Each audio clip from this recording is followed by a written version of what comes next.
Hi Grade 10, my name is Mr. Ralph. I'm here to talk to you about course selection for next year when you're making your choices to go forward for grades 11 and 12. I'm going to just take you through a short presentation. You can save and review and look at this over the future weeks when you're making your decisions, okay?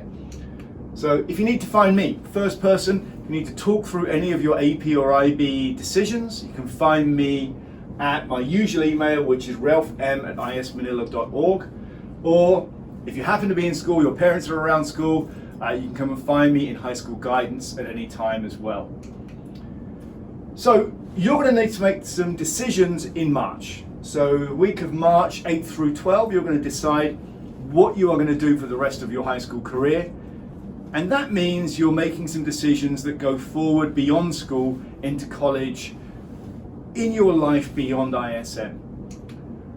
Today, I'm going to try and help you make good decisions, give you some information to help you make that transition. And I know you've had information sessions already with Ms. Capuccio and Ms. Stetz. This is to support them and to offer you a bit more information. As in most things, the more information you've got, the easier and better the decision-making process becomes. So first off, you have three options. Option number one, you do the full IB diploma. We're an IB school, and the majority of our students complete the IB diploma while they're here. That's about 80% of our students. Option two, you can go partial IB, which means you take some IB courses, you follow those courses for the 2 years. That's fine, you can do that, and you can take a whole range, and we'll talk about that in a moment. And about 20% of our students do that. And every year we have one or two students who choose not to do any IB courses for a host of reasons. And again, that is an option to you. You still get an ISM high school diploma as long as you meet our graduation requirements. Each of those choices has advantages and disadvantages. Here's a list of the things that you should be thinking about when you're making those choices.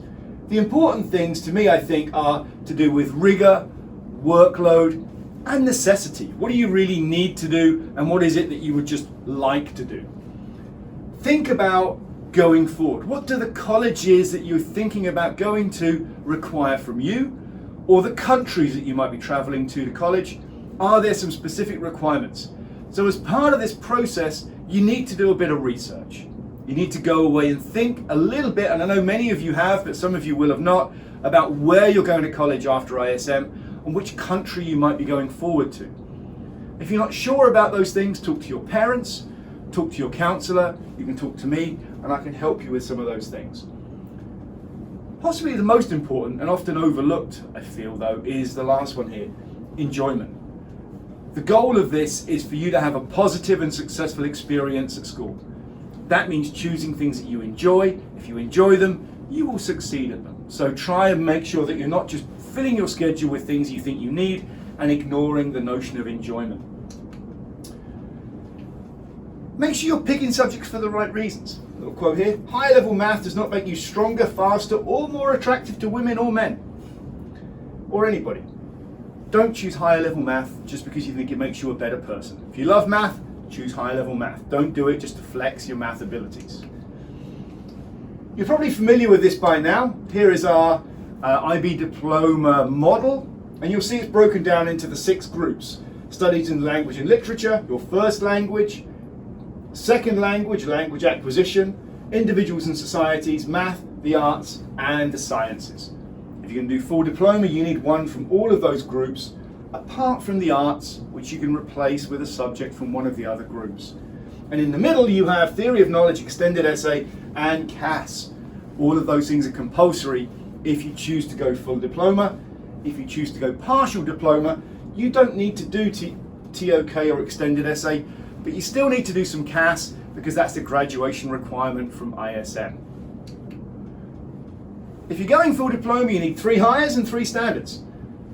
What's the difference? If you're doing a higher level, that's equivalent to 240 hours of study. If you're doing standard, it's 150 hours. There's a 90-hour difference between the two. Your higher levels are often the most important to you. When you're applying to college, they're often the ones that determine where you can go or what you may study. If you apply to the UK, for example, often the offers you get from UK universities invoke scores that you must achieve at higher level. So make sure you choose those ones to say, are these subjects I'm going to succeed at? Are they things I need to do?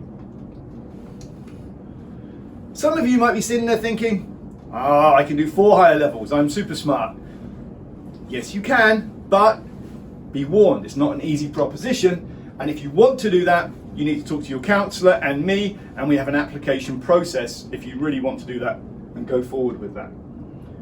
I'm not going to read through these slides, but as you see on these slides, I've given you a picture of all the options you have in terms of languages here for Group 1. The only one I'm going to point at is self-taught. So if you happen to have a native language that is not one of our traditional first language taught subjects, which is Filipino, Japanese, Mandarin, Korean, or English, then you need to contact Mr. Lightbound or myself, and I can put you in touch with him to talk about what it means to do a study in your own language. It might be Dutch or Vietnamese or Russian or Norwegian or whatever. We can support that for you. Group 2, language acquisition. Most of you are already following a language track. The advice we have is to continue with the same language. If, however, that language has not gone well, every morning you wake up when you have Chinese and say, oh my God, I've got Chinese. Yes, you can now abandon Chinese and move to another language. We have French, Spanish, and Mandarin ab initio. One thing, ab initio is not an easy option. It may sound like it's a beginner's language, but effectively you do 3 years of that language in 2 years of study, so it moves very quickly. Again, advice, stick with one language if you can. Yeah, try and do that. Social studies, wide range of subjects. Now I realize many of these subjects are going to be unfamiliar to you. You're not going to have much knowledge of, for example, global politics or psychology or economics or business management, because none of those things have been in your curriculum up until this point. So we have on February the 9th in the afternoon, you will be doing a cycle around unfamiliar subjects where teachers will give you some more information about those subjects. In your homeroom, right after this slide, possibly, or after these slides, you will have a form to fill in to sign up for these particular slots to go and find out about these subjects. Even if you think you know what it is, go along to the presentation. Yeah, you never know. You might find something out that's useful, or you might find out a subject that you kind of discounted but realize, hey, global politics sounds like fun. I might give it a try. If you are thinking of taking Environmental Systems and Societies, ESS, that's called a transdisciplinary subject, which means you can either use it as a Group 3 social studies to meet that requirement, or a Group 4 to meet the science requirement, or you can use it creatively to cover both of those requirements, Group 3 and 4. And if you do that, it frees up an extra slot on your schedule, if you imagine the model of the IB, to do another subject of your choice. You might want to do 2 arts, for example, theatre and film. The sciences, most of these are traditional, physics, chem and bio, you've done those. Some of you have already done sports science for grade 10, I know that. Some have done some comp sci, some have done some design tech. Recommendation is, if you're going to go and do higher level physics, chem or bio, you should really have done physics, chem or bio in grade 10. If you haven't, that's okay, we can still move you to higher level, but it's going to be a leap. It's going to be some work for you. For the other ones, sports, comp sci and design tech, they're going to be in that unfamiliar presentation slot on February 9th. You can go and find out some more about those subjects. And do that, go and have a look. Some of these are super interesting. There's some interesting things that you might find out about those subjects that you weren't aware of before. The sciences is kind of a tricky one. Definitely there are some colleges and some courses that have definitive requirements if you're going to follow those pathways. If you're going to go to medicine, for example, you're going to need to do biology and chemistry probably. If you're going to go to engineering, usually it's physics and chemistry or some combination of those. So you do need to think carefully about those. If you're doing higher level physics, you normally need a reasonably decent level of math when you're going forward, okay? Mathematics, we've got 2 tracks, math applications and math analysis. Applications is the more practical math. It's applications of math to usually things like data analysis, statistics, interpretation of math. And math analysis is much more of the traditional calculus, much more theoretical and pure math. For math, you will receive recommendations from your teachers. My advice to you is, whatever recommendation you have, follow that recommendation. Teachers usually make very good recommendations. They know standards, they know abilities, and they're good at matching those together for success. The arts, we have film, theatre, visual arts. Again, there will be part of the presentation to give you unfamiliar subject background on February 9. Sometimes people dismiss these, but what you've got to remember is most colleges are looking for creative thinkers. This is where you can demonstrate creativity. Also, none of these subjects have exams. So often they provide a place where you can explore a different side of your personality, a different part of your brain. It can be a kind of light relief in the week maybe.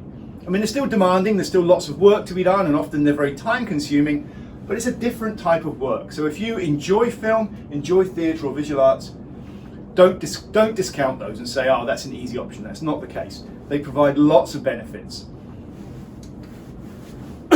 If you are full diploma, you must do an extended essay, 4,000 words of research, theory of knowledge, you will have that on your schedule, and you have to do CAS. I'm not going to dwell on the details now, but those are considerations that you can't ignore if you're doing the full diploma. If you're going partial diploma, option 2, which you might choose to do, you're not constrained by the requirements of taking subjects from every group, and you're not constrained by the 3 higher or 3 standard requirements that a full diploma student is. You can still make a very rigorous transcript that gets you into top quality universities by not doing the full diploma. Do not discount the partial diploma as an option. Keep in mind about 20% of our students do this and take this option as well. The good thing about the partial as well is you can think about what you like to do and build your schedule around that particular aptitude. So for example, you might be into comp sci. That means you can do lots of other things alongside your IB classes as well as just IB comp sci. I've put some examples onto the slideshow here that you can review of students who have taken partial diploma and been very successful in their university pathways. There's one there which isn't constrained by group restrictions. This one isn't constrained by higher level requirements. This one chose to add TOK and EE but didn't do the full diploma because they wanted to do those things. And this one was trying to blend some AP choices along with some IB choices. So there are lots of flexible options if you choose to go partial IB. So what do you do next? You need to talk to people. You need to listen to people. But at the end of the day, it's your life. It's your decision. It's your pathway. You need to have these discussions with your parents. They're going to have ideas. They're going to say you should do X and Y and Z. You may not want to do all those things. You need to have those honest discussions with your parents, with your counselors, with your teachers, to try and build the best portfolio of advice you can, and then draw from that advice to meet your own needs and wants. That's important. You need to take control of your own future a little bit. And I realize it's easy to say that and difficult to do, but you are becoming more mature. Now is the time to do that. So you guys, going forward, unfamiliar subjects. February 9th, you're going to be off timetable for A and B block, and you are going to be going around and signing up for these things. I'm going to be talking to your parents, information night, again February 9th. I will do the same thing as I'm doing now and give them the same message so that when you talk to your parents about this, they've got the same information that you have. Then you're going to be meeting in small groups to talk through your ideas and your selections with the counsellors between February 15th and March 5. It's important to do that. Tell them what you've decided, why you've decided it, or if you can't decide, give them your dilemma and try and talk it through.